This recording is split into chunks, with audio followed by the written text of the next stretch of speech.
Hello guys, welcome to all of you on my YouTube channel मिनास classes. दोस्तों, आज की करंट अफेयर की वीडियो में हम बात करेंगे इम्पॉर्टेंट गवर्नमेंट स्कीम।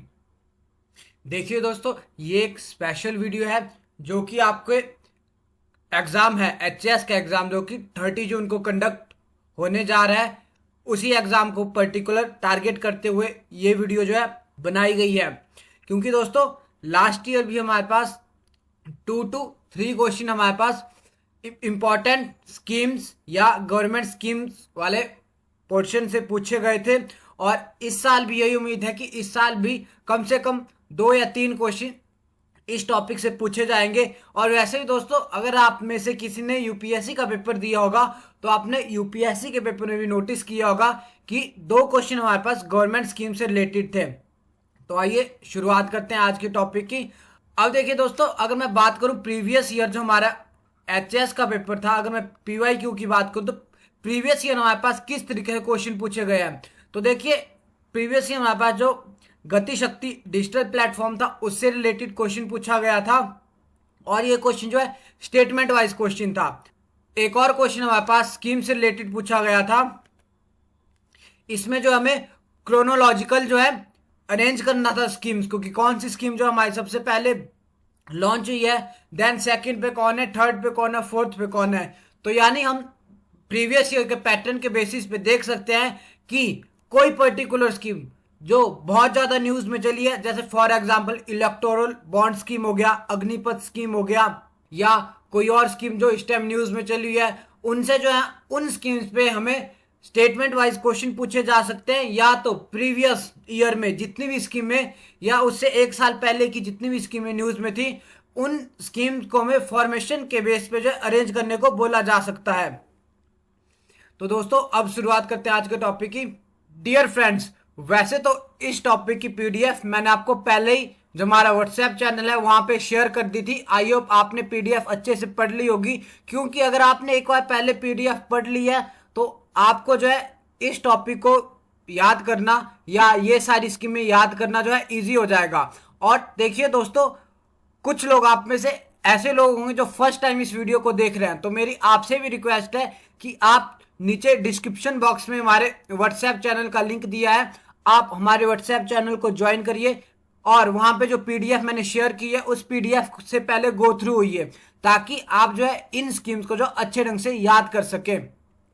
तो दोस्तों, शुरुआत करते हैं टॉपिक की। अब देखिए दोस्तों, इस वीडियो में ऐसा नहीं है कि आप एक स्कीम जो है हेल्थ मिनिस्ट्री की पढ़ेंगे, फिर सेकंड स्कीम आप फाइनेंस मिनिस्ट्री की पढ़ेंगे, थर्ड स्कीम आप एग्रीकल्चर मिनिस्ट्री की पढ़ेंगे। ऐसा नहीं है, मैंने जो है इन सारी स्कीम्स को जो है सीक्वेंस वाइज अरेंज किया हुआ है। जैसे अगर हम सबसे पहले मिनिस्ट्री ऑफ पंचायती राज की स्कीम पढ़ रहे हैं तो जितनी भी स्कीम्स हम पढ़ेंगे वो सारी स्कीम जो है मिनिस्ट्री ऑफ पंचायती राज की होंगी। उसके बाद अगर हम मिनिस्ट्री ऑफ हेल्थ की स्कीम पढ़ते हैं तो जितनी भी स्कीम होंगी वो सारी मिनिस्ट्री ऑफ हेल्थ की स्कीम होंगी। तो अब शुरुआत करते हैं टॉपिक को। जो फर्स्ट स्कीम हमारे पास है स्वामित्व स्कीम। स्वामित्व स्कीम जो है मिनिस्ट्री ऑफ पंचायती राज ने जो है इसको 2020 में जो है लॉन्च किया था, और ये एक बेसिकली सेंट्रल सेक्टर स्कीम है। अब देखिए दोस्तों, हमारे पास स्कीम जो होती हैं 2 टाइप्स की होती हैं। एक हमारे पास सेंट्रल सेक्टर स्कीम होती है और एक हमारे पास सेंट्रल स्पॉन्सर्ड स्कीम होती है। इन दोनों स्कीम्स में जो मेजर डिफरेंस ये होता है फंड प्लस इंप्लीमेंटेशन को लेके।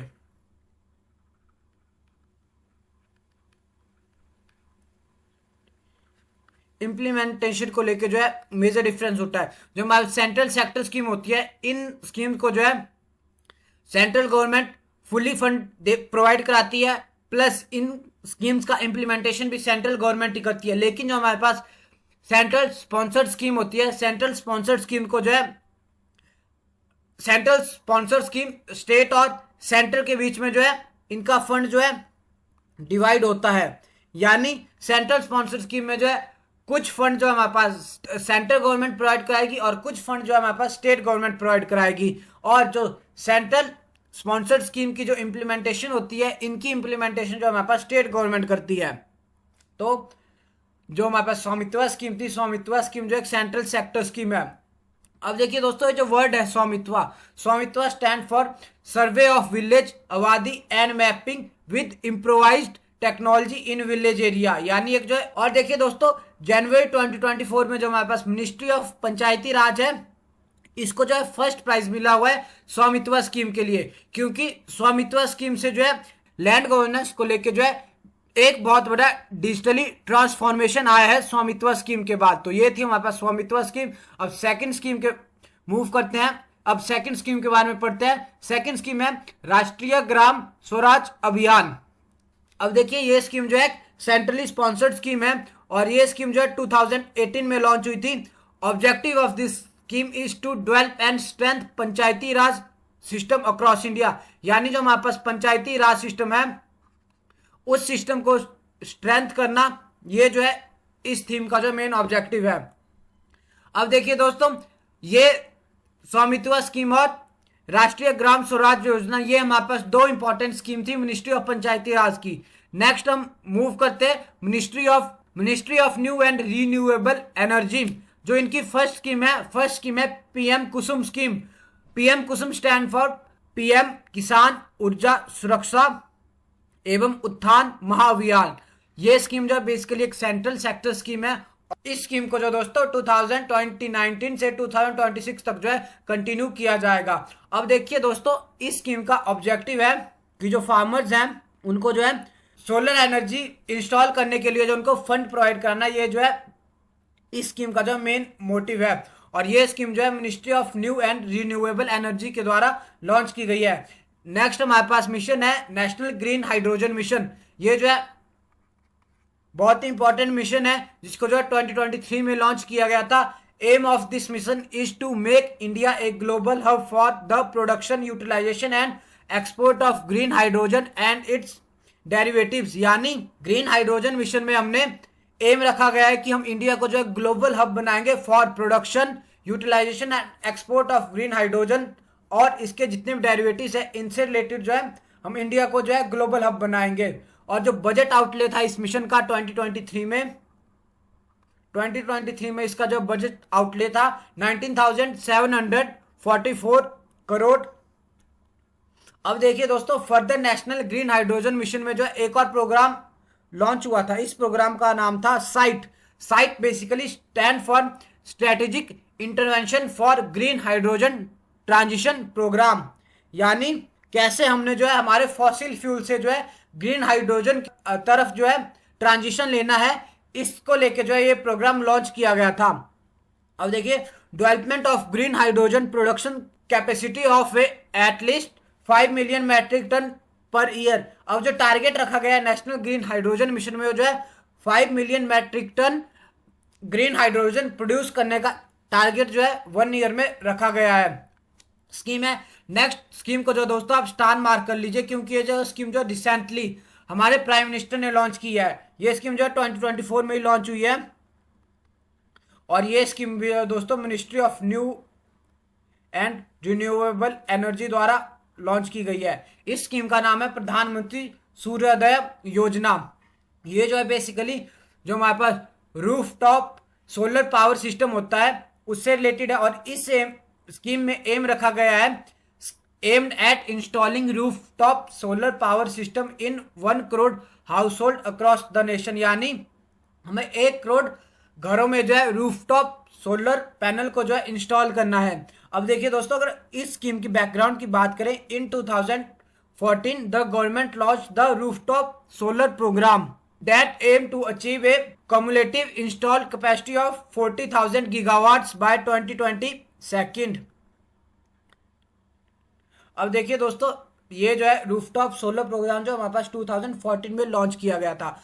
एक और इनिशिएटिव है जो कि हमारा ministry of new and renewable energy है, उसने जो है लॉन्च किया था और ये भी इंपॉर्टेंट है। इसका नाम है सतत बेसिकली स्टैंड करता है sustainable alternative toward affordable transportation, यानी जो हमारा ट्रांसपोर्टेशन सिस्टम है उसको हम जो है कैसे अफोर्डेबल बना सकें और उसको जो हम कैसे सस्टेनेबल बना सके, इसके लिए जो है ये मिशन जो है ये प्रोग्राम सतत प्रोग्राम जो है लॉन्च किया गया था।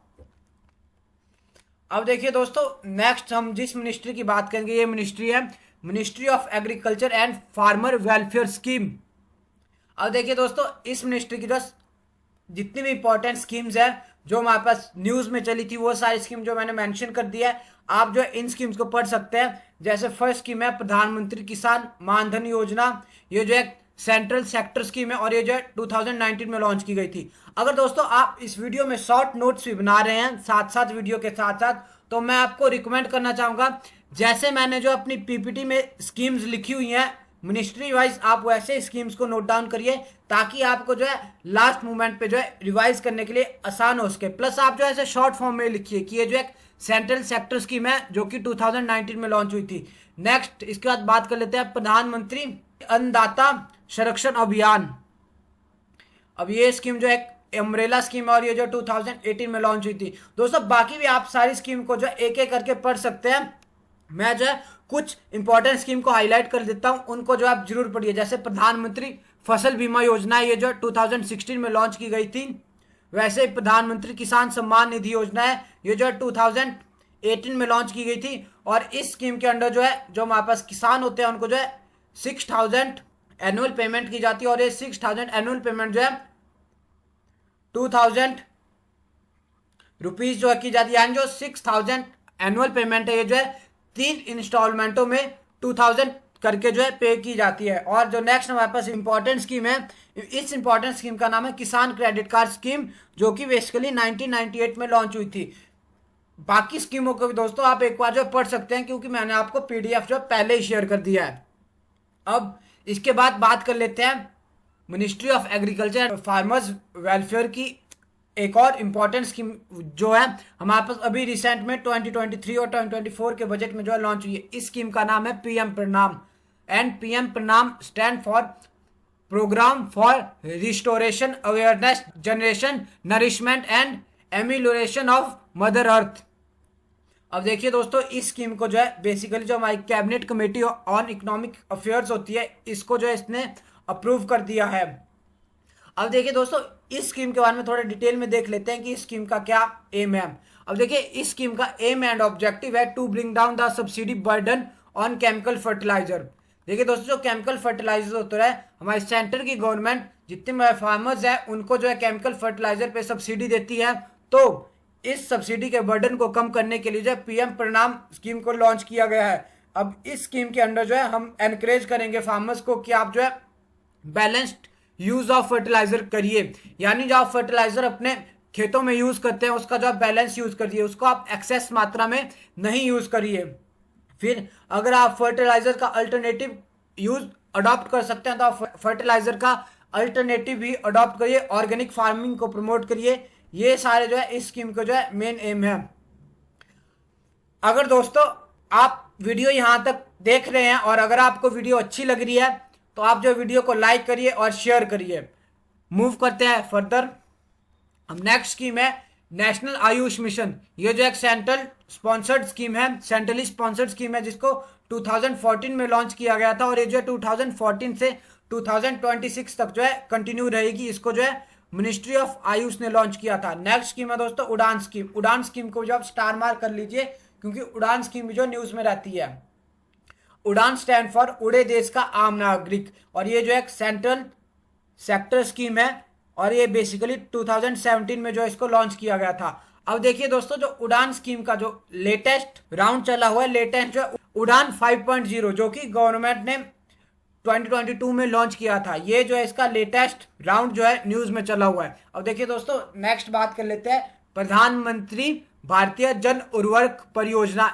इस स्कीम के अंडर हमारे जो गवर्नमेंट है, गवर्नमेंट जो है वन नेशन वन फर्टिलाइजर की बात करती है और जितने भी हमारे जो फर्टिलाइजर बैग है उन पे जो है भारत फर्टिलाइजर या इंडियन फर्टिलाइजर टाइटल दिया जाएगा उन सारे फर्टिलाइजर को।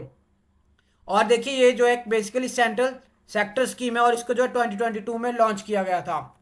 अब देखिए दोस्तों, नेक्स्ट बात कर लेते हैं ministry of commerce and industry की। जो फर्स्ट स्कीम है हमारे पास, फर्स्ट स्कीम है हमारे पास PLI scheme, production linked initiative scheme for white goods, यानी जो हमारे पास व्हाइट गुड होते हैं, व्हाइट गुड यानी ऐसे प्रोडक्ट जो हमारे फार्मास्यूटिकल से रिलेटेड है, उनको उन प्रोडक्ट्स को जो व्हाइट गुड्स कहा जाता है। तो व्हाइट गुड के लिए गवर्नमेंट स्पेशल स्कीम लेके आई है, प्रोडक्शन लिंक्ड इंसेंटिव स्कीम। और ये स्कीम जो बेसिकली 2021 में जो है लॉन्च की गई थी। और इस स्कीम का ऑब्जेक्टिव था to create a complete component ecosystem for white goods industry in India, यानी व्हाइट गुड की जो इंडस्ट्री है उसको प्रमोट करने के लिए जो है ये स्कीम बेसिकली लाई गई थी। और इस स्कीम का टेन्योर जो है 5 ईयर है। अब देखिए दोस्तों, इसके बाद जो है स्टैंड अप इंडिया स्कीम है। स्टैंड अप इंडिया के बारे में दोस्तों हमारे पास प्रीवियस ईयर भी क्वेश्चन पूछा गया था। और देखिए दोस्तों, यहाँ एक और इंपॉर्टेंट स्टेटमेंट है, India has emerged as the world third largest startup ecosystem boosting over 1.25 lakh startup and 110 unicorn. यानी हमारा जो टोटल कंट्री में यूनिकॉर्न है वो जो है 110 यूनिकॉर्न है। और इंडिया जो है world third largest startup ecosystem जो है इंडिया में ही है। अब देखिए, स्टार्टअप इंडिया का जो ऑब्जेक्टिव था, ऑब्जेक्टिव है to create an effective ecosystem for supporting entrepreneurs and innovation in nation. यानी ऐसा इफेक्टिव इकोसिस्टम बनाना जिसमें जो हम जो है हमारे एंटरप्रेन्योर्स को जो है सपोर्ट कर सकें, ये इसका जो है मेन ऑब्जेक्टिव था। अब नेक्स्ट स्कीम है make in India scheme. Make in India scheme जो है 2014 में लॉन्च की गई थी। अब इसका ऑब्जेक्टिव था कि इंडिया में जो एक तो फॉरेन इन्वेस्टमेंट है इसको प्रमोट करना, प्लस इंडिया में जो इंडस्ट्रियलाइजेशन है इसको प्रमोट करना। और इसमें मेन एम रखा गया था कि जो हमारा मैन्युफैक्चरिंग सेक्टर है, मैन्युफैक्चर सेक्टर की ग्रोथ जो है 12 to 14% के बीच में जो है मैन्युफैक्चरिंग सेक्टर की जो एनुअली 12 to 14% ग्रोथ होनी चाहिए। अब देखिए दोस्तों, कुछ टारगेट भी देख लेते हैं जो मेक इन इंडिया में जो टारगेट दिए गए थे। सबसे पहले जो हमारे पास मैन्युफैक्चरिंग सेक्टर की ग्रोथ को लेकर टारगेट दिया गया था कि इसकी ग्रोथ जो है 12 to 14% होनी चाहिए। और जो हमारे पास सेकंड टारगेट था, सेकंड टारगेट ये था कि जो मैन्युफैक्चरिंग सेक्टर है इसका जो कंट्रीब्यूशन है जीडीपी में वो जो है प्रेजेंट टाइम में 16% है, लेकिन इसका कंट्रीब्यूशन जो है 16% से हमें इंक्रीज करना है 25% तक। और ये जो है 2022 तक जो हमें इंक्रीज करना था।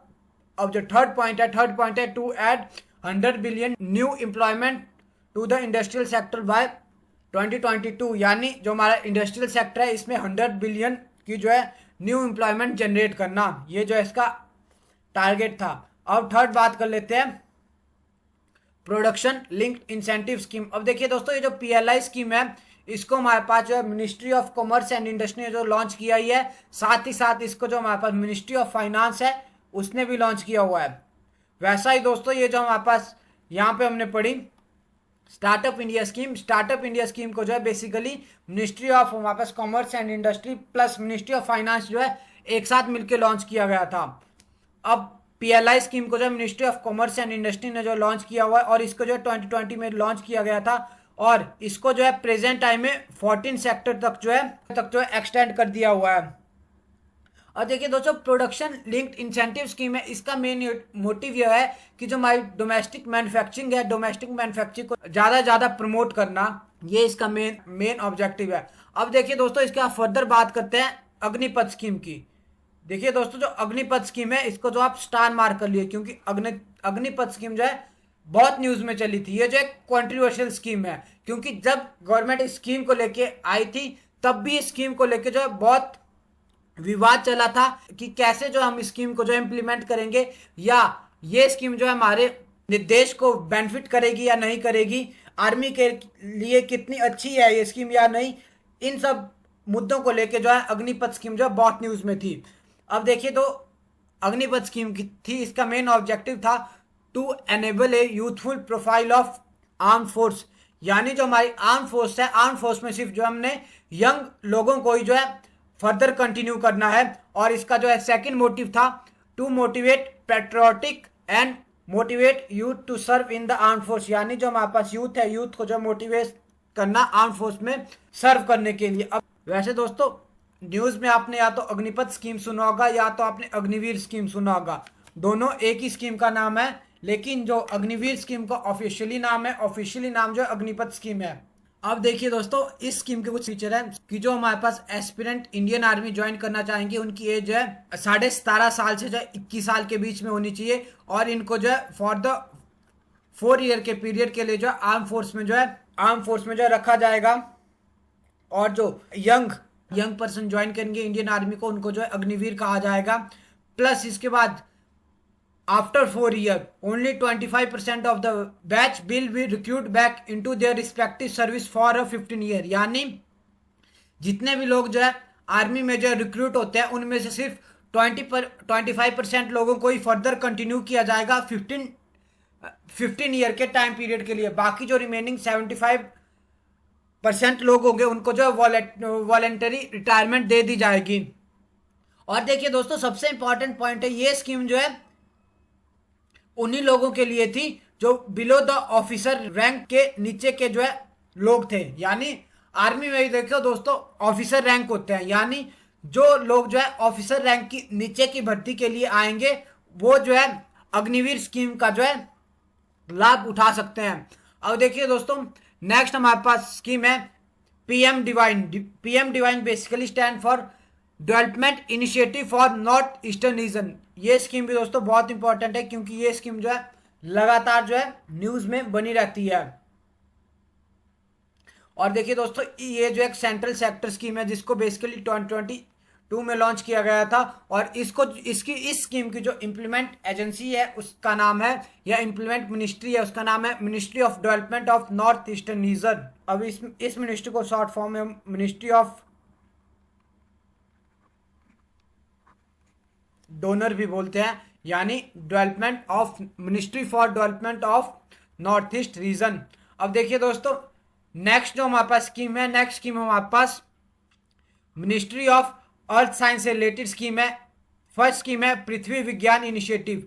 ये जो है हमारे पास 5 ईयर का इनिशिएटिव है जिसको बेसिकली 2021 में लिया गया है। और देखिए दोस्तों, रिसेंट में ये इनिशिएटिव इसलिए न्यूज में है क्योंकि सेंट्रल जो हमारे पास इकोनॉमिक्स अफेयर कमेटी होती है उसने जो है इसको जो है अप्रूव कर दिया है। अब देखिए दोस्तों, इस स्कीम का मेन ऑब्जेक्टिव है enhance and maintain long term monitoring of earth atmosphere, ocean, geosphere and cryosphere. यानी जो अर्थ का एटमॉस्फेयर होता है, ओशियन होता है, क्रायोस्फीयर होता है और जियोस्फीयर होता है, इन सब को स्टडी के लिए जो है इस स्कीम को जो है बेसिकली लॉन्च किया जा रहा है। और टू प्रिडिक्ट एक्यूरेट वेदरिंग को जो है प्रिडिक्ट करने के लिए भी इस स्कीम को जो है लॉन्च किया जा रहा है। अब देखिए फर्दर इस स्कीम में जो टोटल 5 सब स्कीम है। जैसे फर्स्ट स्कीम है atmosphere and climate research modelling observing system and services across. Second हमारे पास ओ स्मार्ट है। थर्ड हमारे पास पेसर है। फोर्थ हमारे पास सेग है। और लास्ट हमारे पास जो है रीच आउट स्कीम है। अब देखिए दोस्तों, ये जो सब स्कीम है, अब आपको जो ज्यादा डीपली पढ़ने की जरूरत नहीं है कि जैसे ओ स्मार्ट स्कीम में क्या लिखा है या ओ स्मार्ट स्कीम का क्या ऑब्जेक्टिव है। आपको बस इतना नॉलेज होना चाहिए कि जो ओ स्मार्ट स्कीम है इसको मिनिस्ट्री ऑफ अर्थ साइंस ने जो है लॉन्च किया है और ये जो है जो पृथ्वी विज्ञान इनिशिएटिव लिया गया है उसकी जो एक सब स्कीम है। अब देखिए नेक्स्ट एक और मिशन है समुद्रयान मिशन।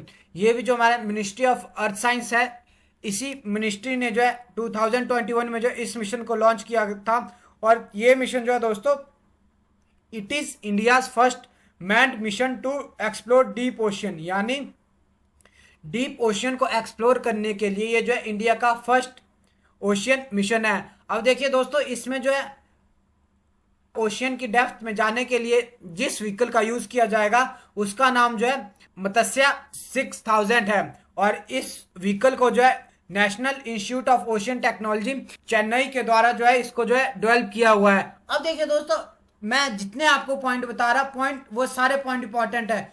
फॉर एग्जाम्पल आपसे एग्जाम में पूछ सकता है जैसे मत्स्य 6000 व्हीकल है जो कि एक डीप ओशियन व्हीकल है, इसको जो है किसने जो है डेवलप किया है। आपसे एग्जाम में पूछ सकता है कि इसको जो है आईआईटी चेन्नई ने जो है डेवलप किया है या जो है इसको इसरो ने डेवलप किया है, तो आप जो वहां पे कंफ्यूज हो सकते। इसलिए दोस्तों मैंने जितने पॉइंट इस पीपीटी में ऐड किए हैं आप इन सब पॉइंट्स को जो ध्यान से पढ़िए।